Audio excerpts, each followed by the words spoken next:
बड़ा कठोर तप किया।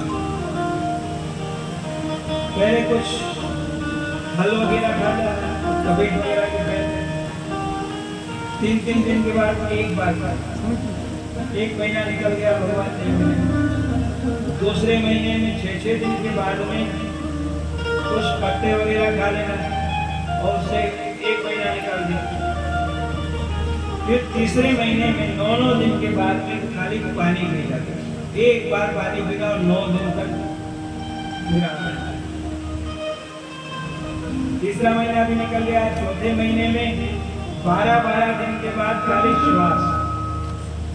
तो ये खाने पीने से भगवान नहीं मिलते, इसलिए उसने केवल एक बार श्वास लेना और 12 दिन तक अपने श्वास को रोकना। 4 महीने निकल गए, कुछ नहीं। 5वें महीने में उसने श्वास लेना भी बंद कर दिया, एकदम श्वास रोक करके एक पांव के ऊपर, एक पांव के अंगूठे के ऊपर खड़ा होगा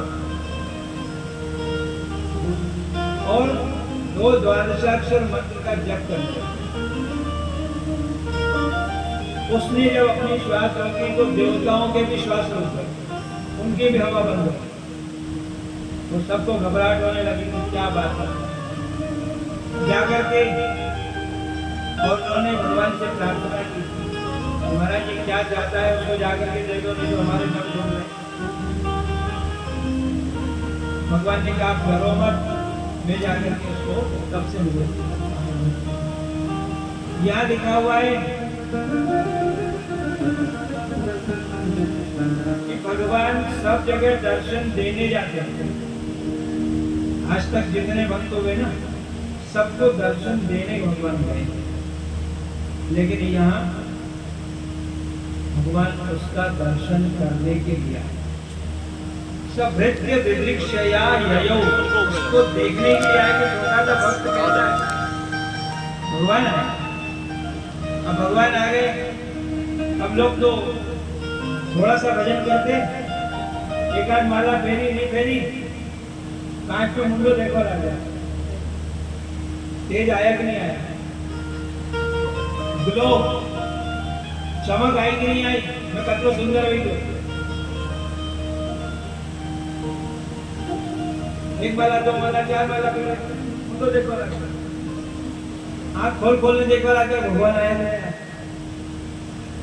लेकिन इस बच्चे ने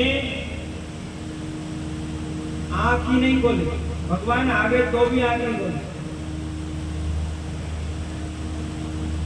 पानी का लोग तो थोड़ी देर में आँख खोलता हूँ, घर में देखता रहे आया कि नहीं आया। ये तो देख नहीं रहा है, तो इधर हो गए, मेरे को आगे खड़े हो गए।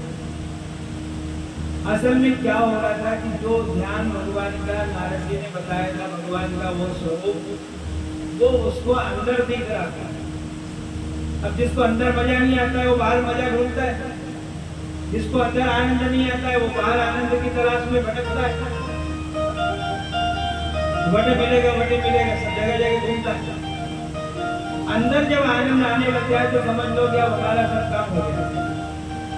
तो वो आँख खोली नहीं करता, भगवान ने उसके अंदर देखने वाले स्वरूप को खींच लिया। जैसे वो अंदर का स्वरूप दिखना बंद हुआ तो एकदम आँख खोली, बाहर होकर वही भगवान उसको दिखाई दिया। भगवान के चरणों में गिर गया, भगवान की पूजा करने लगा। जो नारद जी ने बताया था वे समाज से कुछ बोलने की इच्छा है, कहना चाहता है, लेकिन बोलना नहीं आता है, बोलना नहीं आता है। और इतने बोले भगवान के सामने, अरे अच्छे लोगों की आवाज बंद हो जाती है। कोई छोटा बच्चा और उसको क्या बोलूं, मैं भगवान को क्या कहूं। भगवान ने देखा कुछ कहना चाह रहा है, तो अपने हाथ में जो शंख था, वो शंख कृपया स्पर्श कपोल, उसकी गाल पे वो शंख स्पर्श करा दिया। भाई भगवान ने उसके माथे में हाथ रख दिया होता तो पता नहीं क्या होता। डायरेक्ट नहीं, इनडायरेक्ट शंख के माध्यम से स्पर्श हुआ और उसमें भी उसकी सोई हुई वाणी जग गई। वो बड़ी दिव्य स्तुति उसने। वो कहता है योन्ता प्रवेश्य मम वाचमिमां प्रसोक्तां सञ्जीवयात्यखिलशक्तिधरा स्वधाम्ना अन्यांशहस्तचरणाश्रवणात्मकानि प्राणान् नमो भगवते पुरुषाय तुभ्यम्। हे भगवान, आपने योऽन्तः प्रविश्य मम वाचमिमां प्रसुप्ता, आपने मेरे अंदर प्रविष्ट होकर के मेरी सोई हुई वाणी को जगा दिया। सारी इंद्रियां जो काम कर रही हैं, आंख देख रही है, कान सुन रहे हैं, जिह्वा बोल रही है, सारी जो काम हो रहे हैं वो सब आपकी कृपा से हो रहे हैं। मेरे प्राण भी आपकी वजह से, ये आप तो मेरे प्राण हैं। हे भगवान, मैं आपके चरणों में प्रणाम करता हूं। बहुत दिव्य स्तुति। और आगे चल करके वो कहता है कि भगवान, भक्ति की धारा निरंतर मेरे हृदय में बहती है। जैसे गंगा जी हिमालय से निकल करके समुद्र तक जाती है, कहीं रुकती नहीं, वैसे ही मेरे हृदय में आपकी भक्ति की धारा, आपके प्रति जो प्रेम है, वो प्रेम निरंतर रात दिन बहता रहे, जैसे गंगा रात दिन बहती रहती है। और मुझे आपके भक्तों का साथ प्राप्त, भगवान ने कहा उससे क्या होगा? कहा जब आपके भक्तों का साथ मिलेगा, मैं दिन रात भजन करूंगा, तो उससे ये संसार सागर अनायास पार होगा। जो भगवान के शरण ग्रहण कर लेता है, भगवान ने कमर में हाथ क्यों लगा रखा है? ये संसार सागर बहुत गहरा है, लेकिन जो उनकी शरण में जाता है उसके लिए भगवान कहते हैं कि संसार सागर का पानी कमर जितना होता है, तुम डूबोगे नहीं।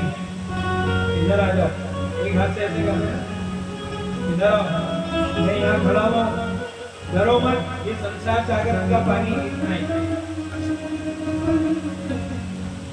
तो एक भगवान, बस मैं अनायास इस संसार सागर को पार कर लूंगा। ऐसी बड़ी दिव्य स्थिति भगवान ने उसको आशीर्वाद दिया कि भैया 36,000 वर्षों तक तुम राज्य पिताजी का राज्य मिल जाएगा। सारी बातें उन्होंने बताई, जो जो आगे होने वाला है। भगवान वरदान देकर के चले गए, तो ध्रुव को मन में दुख हुआ।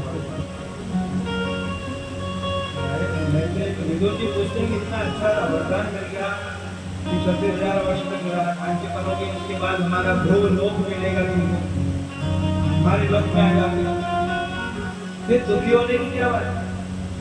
कहा इस बात का दुख हुआ कि साक्षात भगवान आए और भगवान से मैंने ये संसार मांग लिया।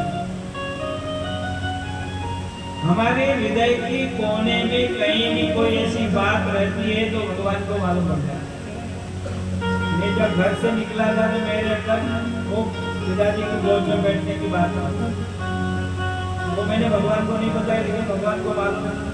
इसलिए भगवान ने कहा कि रात नदी में बैठ। इन देवताओं ने मेरी बुद्धि बिगाड़ी कि साक्षात मुक्तिपति भगवान आए और उनसे मैंने दुनिया भर के संसार का सुख मांगा।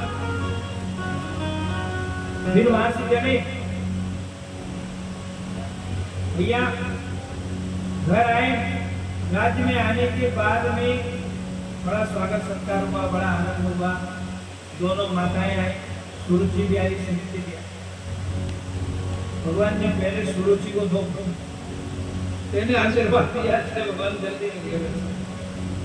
फिर अपनी माँ को प्रणाम किया। सुनीति ने तो उसको जैसे ही अपने गोद में लिया, उसी समय उसके स्तनों में दूध आया, माँ का बरसा। राजा ने उस बच्चे को देखा तो लगा कि इसको भोग दे, मैं इतनी अवस्था हो गई, मेरे को भगवान नहीं मिले, उसको देखो भगवान मिल गए। राजा ने बड़ा उत्साह से उस बच्चे को हाथी पर बिठाया, बड़े आनंद से उसको लेकर के आए हैं। बड़ा स्वागत सत्कार हुआ। बड़े होने पर उन्होंने उसको राज्य दे दिया, स्वयं वन में चले गए।